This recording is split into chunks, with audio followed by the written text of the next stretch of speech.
lunes tenemos nuestra sección con Julio Castro a propósito del COVID y hoy vamos a tocar el tema, bueno, varios temas porque siempre tengo que aprovechar a Julio ya que lo tengo todas las semanas, un poco para entender cómo ha sido la evolución de una semana, hace una semana hablé con él hasta ahora del Omicron en Venezuela, que entiendo que es la variante que está circulando en el país en mayor proporción, pero interesante es hablar de cómo debe ser el cuidado de pacientes COVID en casa, ¿no? Ya que entiendo que la mayoría de ellos, pues, pueden de alguna manera sortear el virus en el hogar.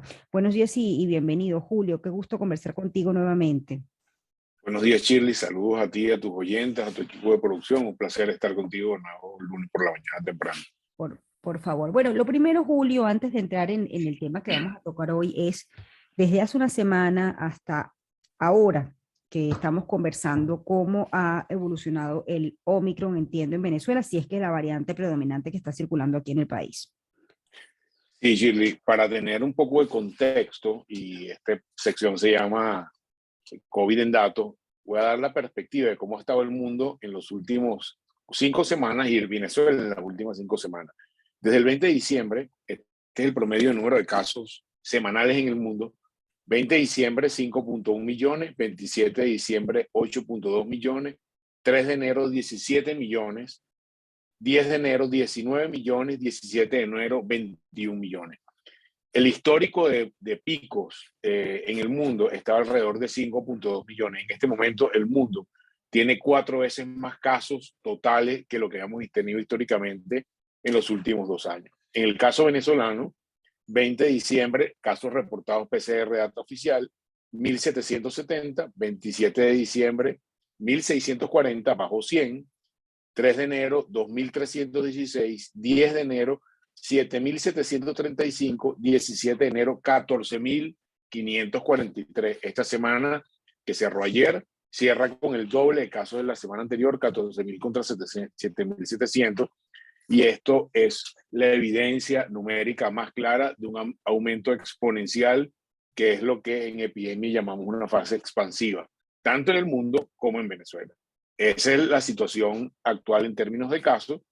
Si bien es verdad que la mortalidad por Omicron es menor que la que hemos visto en variantes anteriores, empieza a haber una alarma de preocupación. Hace un par de días en Dinamarca detectan una subvariante de Omicron que se llama BA2. B de Bolívar, A de Alberto 2, que es una subvariante de la BA1, que es la Omicron original, que ya en Dinamarca y en Suecia ha sustituido casi 50% a la BA1 que apareció hace pocas semanas. Y una de las primeras luces amarillas que hay en relación a esto es la posibilidad de reinfección temprana en pocas semanas. Es algo que todavía está en evaluación. No necesariamente eso es lo que va a pasar en el resto del mundo, pero empieza a haber una alerta en relación a este punto.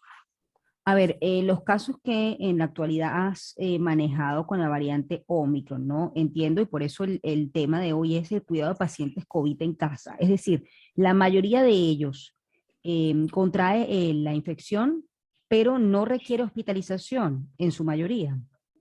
Así es, Shirley. La mayoría de los pacientes, 95, 98% de los pacientes se puede manejar la infección en la casa. Y quizás ahí hay que definir dos áreas prioritarias para esa en casa. Uno, el tema de evitar que todo el mundo se enferme en la misma casa al mismo tiempo, porque eso es una tragedia. O sea, más allá del tema infeccioso particular, necesitas a alguien que cuide a las otras personas. Entonces, todos infectados al mismo tiempo, la logística de la familia, de la casa, se altera completamente, especialmente cuando son personas mayores. Porque imagínate 2 abuelitos que vivan juntos y se infecten los dos a la vez. ¿Quién hace la comida? ¿Quién los ayuda con las necesidades diarias? Es una situación, más allá de lo infeccioso, es una situación logística. Entonces, debemos preservar a la persona que no está infectada. Eso implica usar tapabocas en la casa. Eso implica separar los espacios en la medida de lo posible. Eso implica ventilar las áreas ventilables, es decir, abrir las ventanas de la casa, porque cada vez entendemos más que el fenómeno de ventilación es muy importante en la transmisión de COVID. Y el segundo objetivo más importante es el monitoreo de las personas que están infectadas. Debemos insistir en esto porque ayer trabajamos todos los días, como la gente sabe, de las 7 personas que ingresamos ayer hospitalizadas a la emergencia, 5 de ellas tenían enfermedad severa en la tomografía. Es decir, muy probablemente son personas con COVID, pero son la mayoría de ellos personas mayores, ¿ok? Y los signos de esta enfermedad no son tan claros en las personas mayores. Es decir, 2 de ellas eran personas que, digamos, se sentían mal, los viejitos dejaron de comer, no había un cuadro claro, febril muy notorio, y cuando te das cuenta tienen enfermedad severa. Entonces, el segundo elemento importante es diferenciar las personas que van a hacer enfermedad severa de las que no, y por esto es importantísimo la medición de la saturación en la casa, aun cuando usted sienta que se siente muy bien, es importantísimo mantener la vigilancia de la saturación. Ok, ese es uno de las recomendaciones. Ahora, fíjate, dijiste algo, me parece interesante, el tema del Omicron pareciera ser más contagioso que otros. La pregunta que se hace la gente es, bueno, ¿qué pasa con la vacunación? Y lo otro, ¿cuál es el tapaboca correcto? O el que me va a proteger más en esta oportunidad. ¿Me escuchas, Julio? En relación a el tema del tapabocas, sí, te oigo perfecto, te oigo perfecto. En términos de la protección, puedo poner una escala de cuán bueno es el tapaboca, ¿ok? El mejor de todos es N95, ¿ok? N95 es una marca patentada de Johnson, de 3M, perdón, que es de uso hospitalario, es un material bastante fuerte que permite que no haya intercambio, tiene unas ligas particulares. En Europa se usa el KN95 como alternativa, ¿ok? Y le sigue en orden de magnitudes la máscara quirúrgica, la mascarilla quirúrgica que en los hospitales se conoce como 4 tiras, porque son las que se amarran atrás. Y bien hacia abajo empieza a disminuir la efectividad de los tapabocas, que si de neopreno, que si de tela, etcétera, etcétera. Las que tienen nivel de protección en este momento, y por eso tan importante con Omicron, porque es mucho más transmisible, el uso de N95, KN95 o mascarilla quirúrgica que tienen nivel de protección hospitalario, por decirlo de alguna manera. La capacidad de transmisión depende mucho, y eso lo conocemos hoy, del tiempo que uno esté expuesto. Es decir, si una persona que está infectada usa una N95 y la persona que no está infectada tiene una 95, el tiempo de riesgo para ellos infectarse es más o menos de 4 a 5 horas.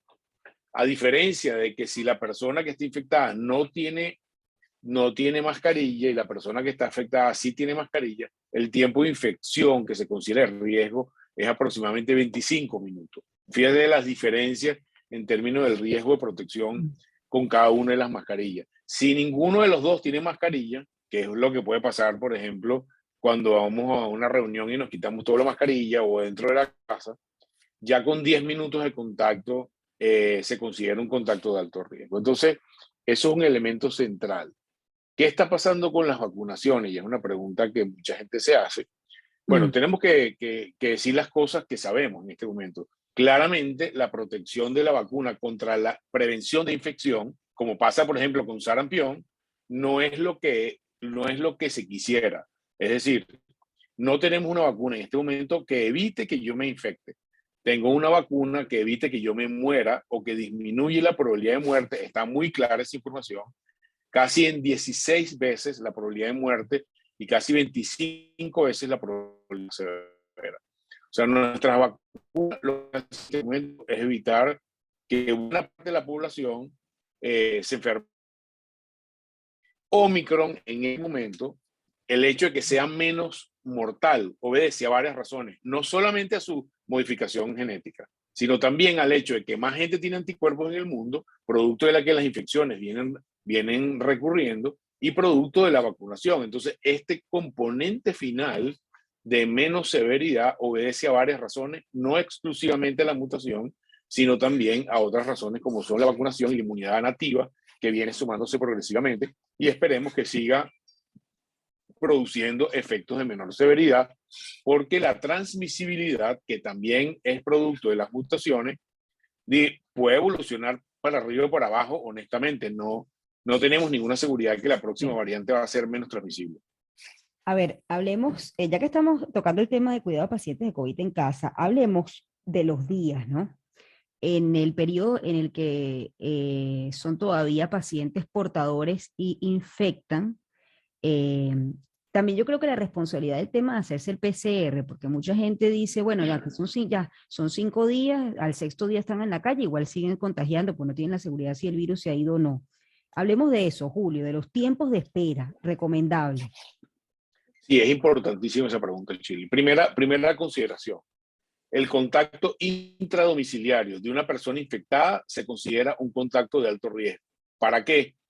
Para, por ejemplo, ir al trabajo. O sea, en su trabajo tienen que decirle que va a ser, no el que esté infectado, que claramente no puede ir, sino la persona que lo cuida, la persona que tuvo contacto, por ejemplo, cuando son esposos, cuando son hermanos que viven en la misma y tuvieron contacto sin protección. Durante los primeros 5 días, esa persona que no está infectada, que no tiene síntomas, o que eventualmente puede tener una prueba negativa de antígeno, puede seguir siendo contagiosa hasta que el protocolo se libere. Entonces, para una persona infectada, ¿okay? La persona que claramente está infectada tiene una prueba positiva, antígeno o PCR.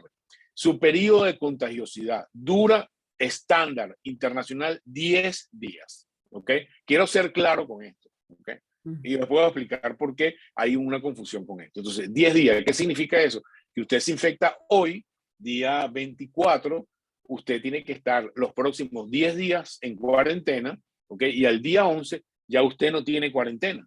Es decir, sería el jueves de la semana próxima. Eso no significa que usted no tenga síntomas el jueves de la semana próxima. Puede ser que el jueves de la semana próxima usted tenga algo de debilidad, tenga un poco de tos, inclusive puede tener malestar, pero ya no es contagioso. Por lo tanto, ya usted no es un riesgo para las otras personas. ¿Por qué ha habido confusión con esto? Porque el CDC de Atlanta, por razones diversas, que no vamos a entrar en profundidades en este momento, dijo que las personas asintomáticas, ¿ok? No sintomáticas, las asintomáticas que tuvieran esquema de vacunación completo, previo una prueba de antígeno del 5.º día negativa, podían ir el 6.º día a trabajar. ¿Ok? Fíjense todas las condiciones que tiene que tener. Asintomático, doble vacunación, prueba antígeno positivo. No es verdad que las personas a los 6 días, pase lo que pase, puedan trabajar. Eso no es verdad en ninguna parte del mundo, ni siquiera en Estados Unidos. Solamente para Estados Unidos, por normas regulatorias y porque la cantidad de gente infectada es tan importante que se le está haciendo difícil manejar cosas habituales, como las personas que manejan los metros, los trenes, los que prenden la electricidad, los que manejan internet, por la cantidad de gente infectada al mismo tiempo, tomaron una medida temporal, en particular por Omicron, que tuviera esas características, pero eso no se ha explicado bien, o en todo caso no se entendió bien. Entonces, el periodo por el cual, según la información internacional, tenemos claro que la persona está libre de contagiar a otra persona es partiendo el primer día de síntomas hasta el día 11, y si no tiene 10 síntomas porque es asintomático, desde el PCR o la prueba de antígeno, 10 días. Entonces, al día 11, usted se puede reincorporar. Hay que ser muy estrictos con eso, porque cuando se habla de que Omicron tiene menor tiempo de epidemia, que es virus en la sangre y por lo tanto capacidad de transmitirlo, estamos hablando de términos promedios mundiales.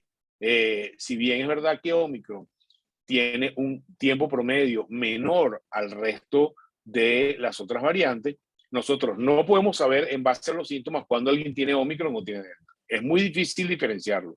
Tendrías que hacer una prueba y no podemos hacerle pruebas a todo el mundo. Por lo tanto, nuestra recomendación es mantenernos del lado seguro, porque si nosotros dejamos una persona que 1 o 2 días vaya al trabajo y esté contagiando, no vamos a romper nunca la cadena de contagio. Lo mismo que hacemos en la casa. ¿Qué nos pasa en las casas? Doctor, mi sobrino que vive con nosotros se infectó hace 3 semanas y yo tengo síntomas ahora. No puede, él no me lo pegó. No, sí te lo pegó, porque tu sobrino pasó sus 10 días de contagio, después se contagió tu esposo, después se contagió tu hijo y tu hijo te contagió a ti. Entonces, lo que queremos es romper la cadena de contagio, precisamente para que ese fenómeno no vaya produciéndose de una forma secuencial. Todavía estamos viendo cadenas de contagio el 31 de diciembre y estamos a 24 de enero. ¿Por qué? Porque una persona infecta a otra, y así sigue esa cadena consecutiva. Ahora, ¿cuánto tiempo más podría durar esta cadena, ¿no? Que comienza o viene desde las fiestas decembrinas o los viajes que se hicieron, ¿no? Con la forma como entró el virus al país. Fíjate, se piensa que, sobre todo por Omicron, el tiempo de esta curva intensa va a ser un poco más estrecha o menos duradera de lo que vimos con Delta, por ejemplo. Delta, una vez que entró a los países, duró casi 3 meses en la mayoría de los países, y se supone que Omicron, por la intensidad con que se está transmitiendo, probablemente vaya a durar quizás un tercio menos, es decir, mes y medio, cerca de 2 meses. O sea, yo creo que en el caso particular de Venezuela, con toda seguridad nos quedan 3 o 4 semanas de crecimiento sostenido de casos semanales y después empieza a bajar. Pero como dicen, vi un autor norteamericano el fin de semana que leí y dice, cuando llegas al pico, que es el momento más alto, todavía te falta la otra mitad de bajada. Y el que se enferme en la otra mitad de bajada es igual de malo que el que se enferme en la primera mitad. No porque estemos bajando, debemos bajar la guardia, porque aquellos que se enferman en la parte de la baja de la curva es igual de malo que cuando te enfermas en la parte alta de la curva. Entonces, todavía Estados Unidos pareciera que no ha llegado al pico, en algunas zonas sí, en algunas zonas no. Sí, Europa está empezando a bajar sostenidamente. Inglaterra, Noruega, Finlandia, Francia todavía no. España da señales de que empieza a bajar progresivamente, que empezaron al menos 3 o 4 semanas antes que nosotros, por fíjense los datos que le dije, los datos mundiales.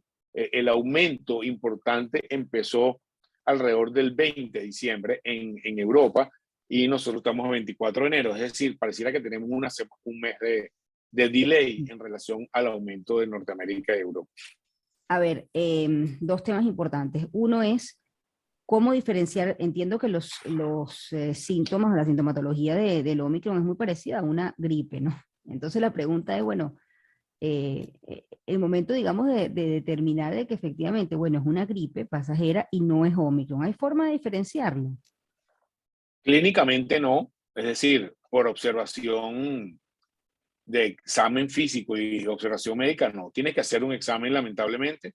Las pruebas de antígeno o las pruebas de PCR son capaces de detectar, pero, siempre lo repito, a veces hay que repetir las pruebas. Es decir, tenemos el escenario familiar. Doctor, mi abuelito tiene tos. Ok, hay algo, bueno, sí, en la casa hubo unos casos, hay una gripe familiar, tal, se hicieron pruebas, no hicimos pruebas. Le hace la primera prueba al señor, negativa. Bueno, mire, el viejito se puso mal, le cuesta respirar, le hace prueba positiva. ¿Eso era Omicron o eso era Delta, eso era COVID en toda la casa? Es lo que vemos habitualmente. ¿Qué es lo que pasa?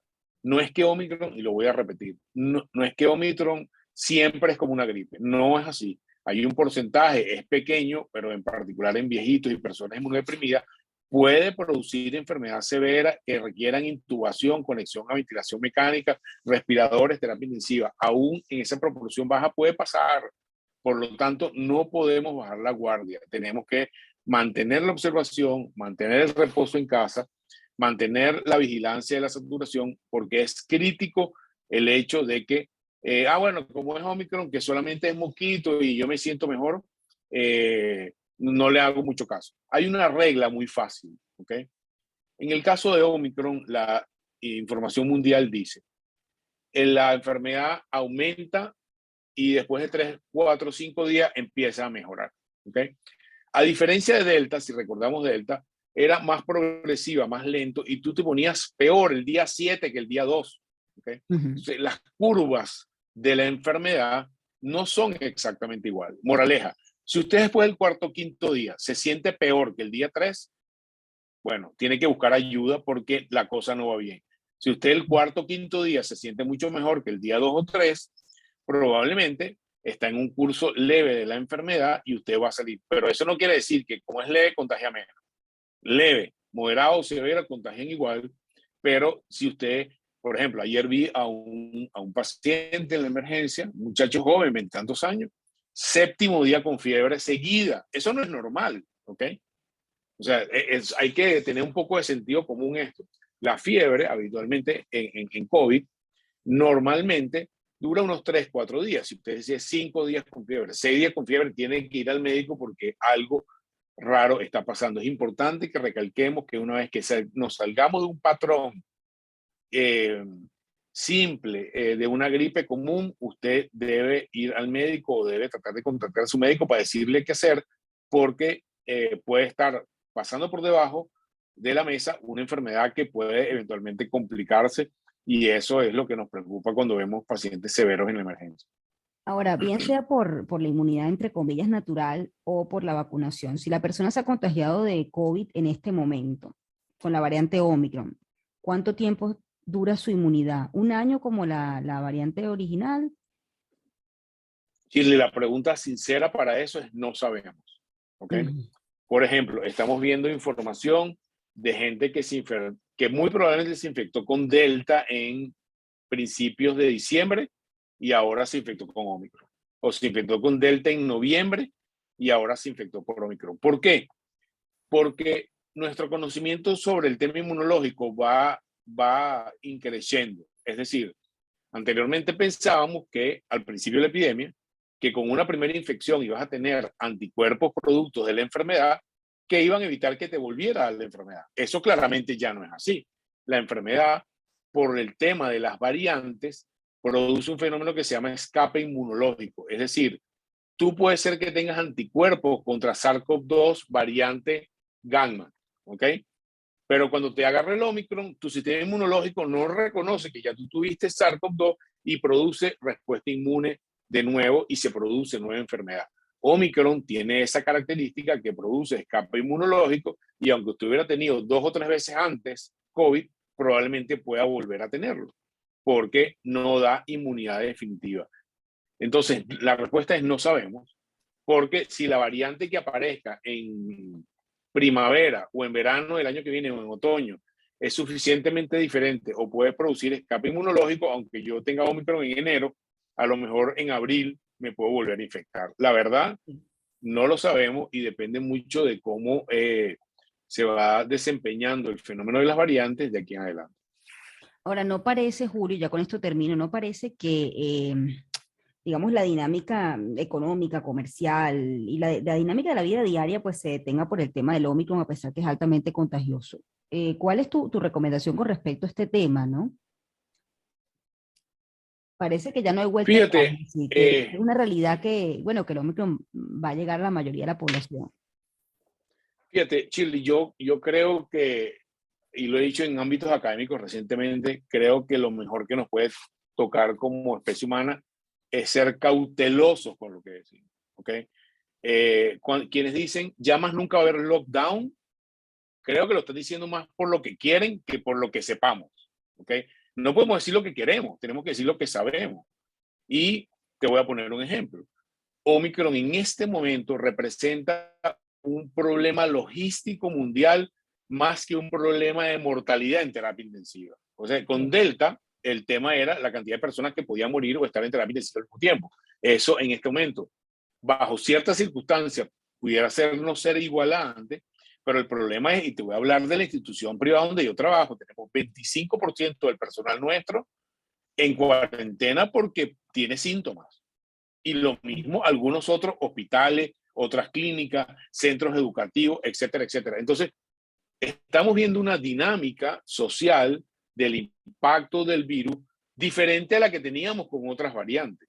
Sí. Si eso puede aumentar, sí, puede aumentar, puede ser un momento que tenga 35 o 40% de tu masa trabajadora que no puede ir a trabajar porque va a contagiar a otra gente.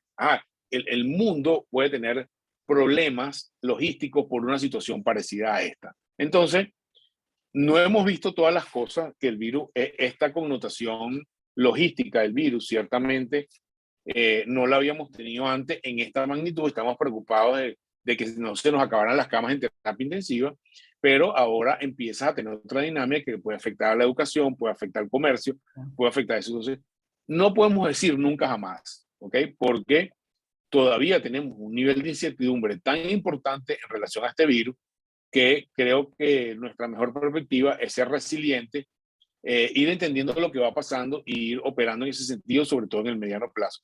Pero no creo que podamos decir, este epidemia se va a acabar en julio del 2022 o más nunca va a haber lockdown, porque ha habido lockdown reciente, por ejemplo, en países nórdicos que llegaron a situaciones comprometidas, inclusive con Omicron, por la cantidad de infectados al mismo tiempo. Entonces creo que es el tipo de cosas que nosotros tenemos que meter en nuestra calculadora. Lo dije en septiembre del año pasado. Cuando recomendábamos que empezaran las clases, lo dijimos, tenemos que comenzar las clases con la óptica de que podemos volver a cerrarlas en ningún momento, porque la situación tenga una dinámica diferente a la que teníamos en septiembre o agosto del año pasado, que era completamente diferente a la actual. Bueno, la situación llegó. Entonces, creo que es parte de las cosas que nos van a hacer entender mejor el virus. Julio, la pregunta que más hacen, bueno, hacen muchas preguntas los oyentes, pero la que más hacen en este momento tiene que ver, y con esto cierro, porque bueno, es recurrente incluso de la semana pasada. ¿Qué pasa si una persona se infecta de COVID y ya se puso la primera dosis de la vacuna aquí en Venezuela, en el caso de la Sinopharm, o la Sinovac, o bueno, la Sputnik, si se consigue? Y también si la persona le dio COVID, ¿cuánto tiempo tiene que esperar para ponerse la vacuna, ¿no? Porque bueno, yo pienso que parte de la lucha para que no haya casos, digamos, graves o no se complique es que la gente comience a vacunarse. Pero hay gente que le dio y tiene esa duda, pues. Sí, una vez que te da la enfermedad, el COVID, tú al mes, un mes después que tuviste la enfermedad, ya puedes vacunar, ¿ok? Ya sabemos que tu inmunidad está restablecida, etcétera, etcétera. En relación a las personas que se vacunan y tienen la enfermedad muy cercana a la vacuna, es decir, me vacuné la semana pasada y ahora me salí positivo, ¿ok? La verdad, no tenemos razones para pensar que esa vacuna sea inefectiva. No hay que repetir esa vacunación. Es decir, tener enfermedad o vacunarse reciente son dos fenómenos independientes que no deberían afectar para nada ni la vacunación ni la enfermedad. Es decir, esa persona lo que debe es si recibí la primera dosis de vacuna y a la semana me infecté, lo que tengo es que retrasar un mes mi calendario de la segunda vacuna. Es decir, y no va a haber ningún problema. No voy a tener una enfermedad peor porque me vacuné y ahora tengo enfermedad. No tiene nada que ver una cosa con la otra. No es que la vacuna no va a ser efectiva, tampoco es así. La vacuna debería tener una respuesta inmune similar a la de las personas que no se infectaron, pero todavía hay muchas respuestas de esas que simplemente no tenemos claras, pero no va a haber ningún problema grande relacionado con que usted se infectó y está vacunado recientemente, y el tiempo de espera post-infección, un mes para refuerzo o para primer esquema de vacuna o para booster, cualquiera de ellos. Bueno, yo tengo que despedirme, Julio. Bueno, vamos pensando ya en la semana lo que será el próximo tema del lunes que viene en nuestra sección COVID en Datos con el médico infectólogo Julio Castro. Gracias, Julio, por haberme Saludos, Chile. acompañado. Un abrazo para ti. 7:34, vamos a hacer una pausa, ya volvemos.